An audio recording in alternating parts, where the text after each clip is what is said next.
Hello and welcome to Kerbal Space Program. I'm Mr. Universe. Today we're starting a new series where I explore the possibilities of Kethane and how it can expand my space program. Up until now, I've mostly just been using part packs like KW Rocketry and B9 Aerospace, and of course the amazing McJeb version 2, but I haven't really messed around at all with the Kethane pack, or much else for that matter. So all prior knowledge is from watching other YouTubers' videos like Scott Manley, who by the way makes some pretty awesome videos. As this series progresses, I'll be learning how this mod actually works, and I'd really like it to end with a great episode sort of like the Constellation mission, which was featured in the KSP Weekly from July 23rd, and that thing was super epic. You should watch that. It had some pretty catchy music too. I'll post a link in the description so you can check it out. So anyway, in this first episode of the series, which I'm calling the Kethane Space Program, this is going to be about scanning the surface of the Mun for a good place to set up a small drilling outpost to refuel long-range craft with heavier equipment.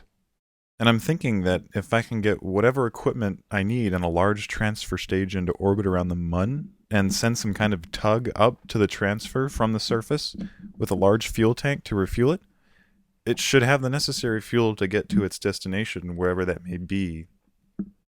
Now, when you build a Kethane scanning probe, what you're going to want to do is have a Kethane scanner part, a lot of battery storage, and solar panels.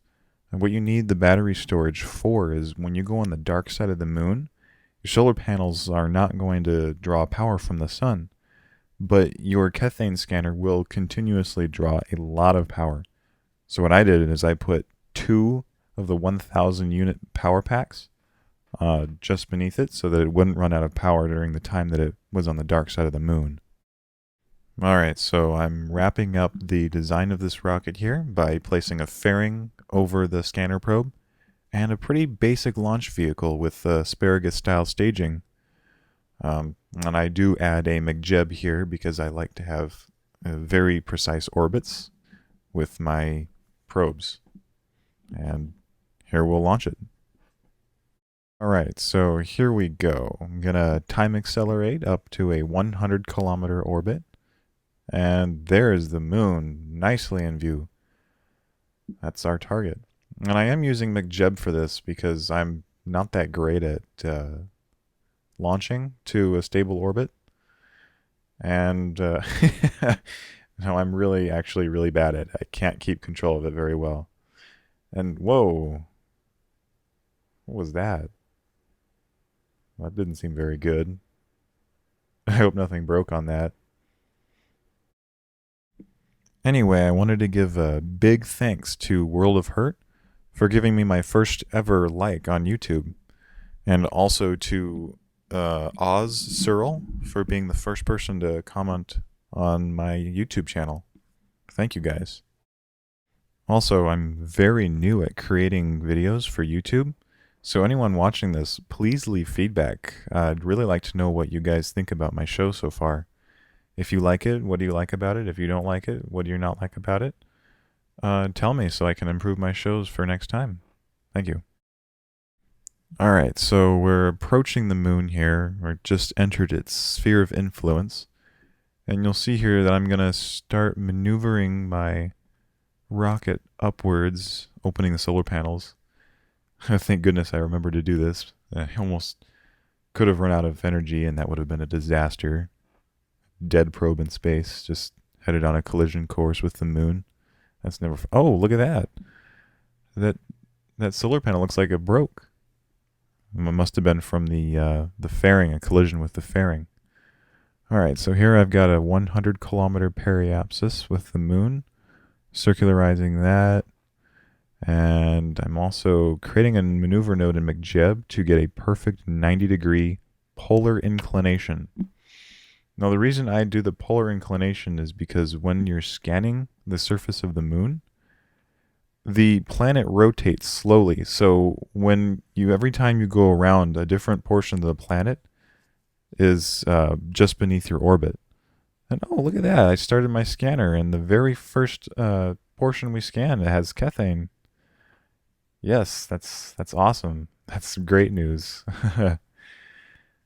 So anyway, when you're on a polar orbit, the moon, it's slowly rotating, and you'll see this. You'll see this when I speed up the video. But oh look, it's an eclipse. So I guess my rocket's going to be running out of energy pretty soon here. So we'll have to wait until the moon can move around Kerbin and back into the sun so I get energy for my scanner to scan the surface of the moon. Alright, so let's just see how far we can get here. I'm going to point my spacecraft right at the sun so that when it comes back I can absorb as much sunlight as possible. And for now we'll see how far that we can get just on the battery alone. So we're going to scan a little bit here, and we're out of power. Darn. Okay. Alright, so I'm going to speed up the video here, time accelerate, and there we go. Only half a revolution without power. That's good. Alright, so first revolution here, I'm going to go real slow. So you see that it moved over by about 10 degrees. 5 degrees, is that you'd say? And I'll speed up the video from here. And it'll continually make stripes. Some stripes along the moon where we're able to scan it. And where it's gray, that means that there's no kethane. Where it's green, that means that there is kethane. And the darker the green, that means a heavier deposit, I believe. I'm not exactly sure how that affects a drill, but I can't imagine that if you drill somewhere for so long that it would just run out. That area of the moon wouldn't run out of kethane. Alright, so I've almost fully covered, or patched, I guess, the moon for kethane. I don't need it to be perfect. I don't need to scan every little portion of it. I just need to get an idea of where the kethane is, at least on the equator, because that's where I want to set up my moon base. All my extractors and my converters and drillers and the entire base I want on the equator. Primarily for efficiency, and because it's easy for me, because I'm not super great at landing or doing maneuvers or anything like that. Polar orbit is the easiest for me. So I'm just looking around here, seeing what a good place is. I think I'm going to put it like on the east side of the crater, right here, right there. I think that's a good spot. Alright, so I think next video I'll build some kind of a moon base and launch it and get it over there and start extracting some kethane. Alright guys, thanks for watching. Until next time.